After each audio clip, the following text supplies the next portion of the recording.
South Africa has one more credit ratings hurdle clear. Standard & Poor's is expected to release its review of the economy this Friday. The country narrowly escaped downgrades from Fitch and Moody's last week, but it may not be that lucky when S&P delivers its verdict. Moody's rating of South Africa is 2 notches above sub-investment grade, allowing for some breathing space. Fitch has the country just 1 notch above junk status, and its outlook was unstable, then moved to negative last week.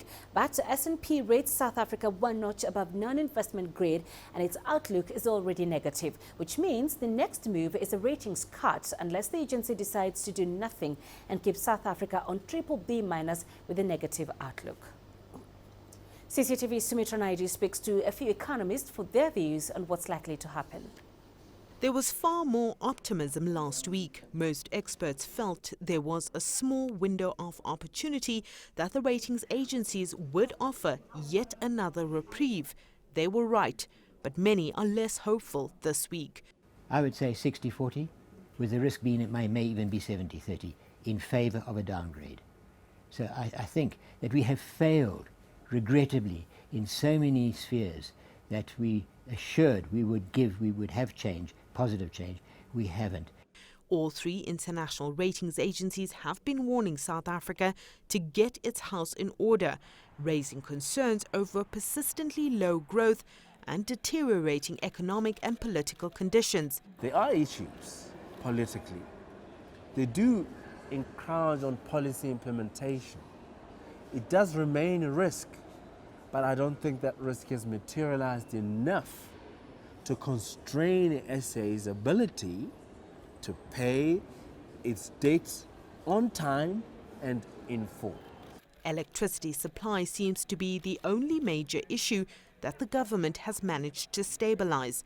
There are a number of measures in place to effect the change the agencies are looking for, but results will only be seen in the long term.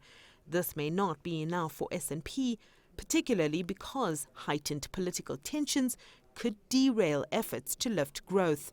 If there's no political change, then we're not going to see a change in the emphasis on management of those SOEs, the management of government expenditure, the management of the numbers employed. There's nothing that unsettles investors more than uncertainty, than huge changes, swings in the economy and in capital flows and in cash flows. Despite the negative sentiment, many are banking on a small chance S&P will hold off for a while longer. But what is very clear is that South Africa stays on a course of prudent fiscal policy.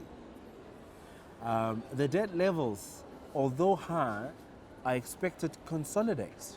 Even with these guarantees that have been put out for state-owned enterprises, we have not seen an increase in what has been set out for guarantees to state-owned enterprises. But from the fiscal policy framework, South Africa remains sound.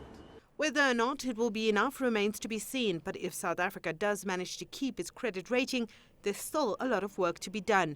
Sumitra Naidu, CCTV, Johannesburg, South Africa.